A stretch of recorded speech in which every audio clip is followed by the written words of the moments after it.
সবসময় যেহেতু ঘরের মধ্যে থেকেই ভিডিওগুলো দেই, তো আজকে একটু বাইরের জগতে চলে আসছিলাম।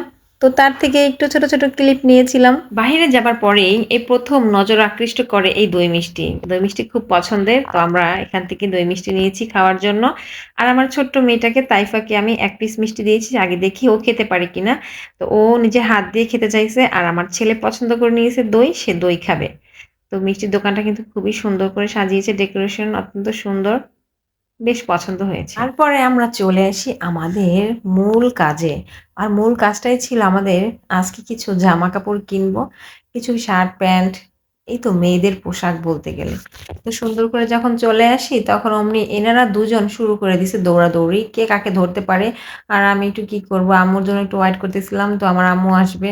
তো আম্মুকে ছাড়া আমি আবার কোনো কিছুই কেনাকাটা করতে পারি না। আমার জন্য কেমন একলা, একলা লাগে। তো আমি আমরা ঘুরে, ঘুরে দেখতেছি আর আমার আম্মু আসতেছে ফোনের মাধ্যমে বলে দিছে। তো এদিকে তারা দৌড়াদৌড়ি করতেছে, খুব দুষ্টামি করে সবসময়। আমি যেখানে যাই না কেন ওনাদেরকে নিয়ে ওনারা সবসময় এরকম দুষ্টামি করতে থাকে। আপনি যতটা ক্লান্ত হবেন না ৫ টা শপিং মল ঘুরে, ততটা ক্লান্ত হবেন ২ সেকেন্ডের ভিতরে যদি দেখেন যে আপনার বাচ্চাকে পাওয়া যাইতেছে না। হ্যাঁ? সে আপনার কাছে থেকে মিসিং। আপনি ওই ২ মিনিটেই মনে করেন যে ২ সেকেন্ডের ভিতরে আপনি পাগল হয়ে যাবেন, হয়রান, ক্লান্ত সবকিছু হয়ে যাবেন। তো আমার ক্ষেত্রেও এমনটা হইছে। আমি আজকে ওরে নিয়ে গেছি। তো আমরা তো এদিকে জামাকাপড়, পোশাক দেখতেছি। আর এদিক দিয়ে পিছন দিয়ে তাকিয়ে দেখি যে ও নাই। ও হারিয়ে গেছে। ওরে পাইতেছি না। তো খুবই একটা প্রেশারের অবস্থা উঠে গেছে। তো তারপরে আমরা মনে করি যে ওরে খুঁজতে, খুঁজতে দেখি যে ও একটা গাড়ির দোকানের সামনে দাঁড়িয়ে মানে গাড়ি দেখতেছে। আর প্রচুর গাড়ি বাসায়, তবুও ওর গাড়ির প্রতি প্রচুর নেশা। আর গাড়ি দেখলে গাড়ি ধরবে, লাগবে এমনটাই শুরু হয়ে যায়। তো তারপরে আমরা তো মেয়েদের জিনিস কিনতে এসেছি এখানে।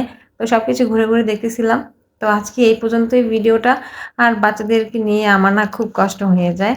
তো তবুও ওদেরকে নিয়ে যাই। আমি যেখানে যাই আমি কখনো একা কোথাও যাই না। তো কারণ আমি চাই আমি একটা সময় কাটাবো, ওরাও আমার সাথে সময় কাটাক। আমি যদি না নিয়ে যাই তাহলে আসলে কে নিয়ে যাবে? তো ভালো থাকবেন, সুস্থ থাকবেন। আল্লাহ হাফেজ।